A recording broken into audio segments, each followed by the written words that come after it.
One of the things I like to do when I'm shopping for vintage and antique pieces is to look for upholstered pieces. And I know this can be terribly intimidating, and I will tell you, I bought this piece. Do you love it?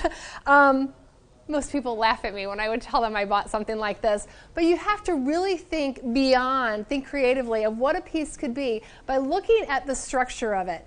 What I loved about this particular piece is it's got a really unique shape to it, something that we really don't see that often in our furnishings today.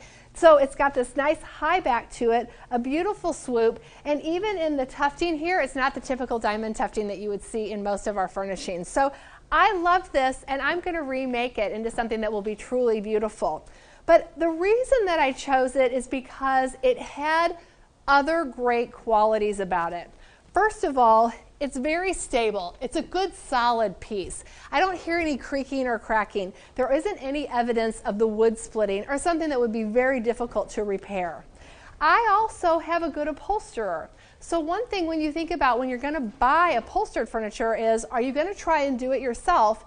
And if so, this might not be the piece to try and reupholster. You can find great upholsterers, just get in there and Google them, and you can find them everywhere that'll reupholster a chair for you. But if you're going to do it yourself, you might want to stick with something more like just a standard seated chair. The other thing that I look for when I'm looking at my furniture is, does it have some unique qualities to it that we just don't see today? And what I love about these two chairs here is that, believe it or not, they are actually the exact same chair. One has been painted, and obviously the seat is in complete disrepair. The other one is still in its brown wood condition, but has a rather old piece of fabric on it. Neither one is in particularly good shape.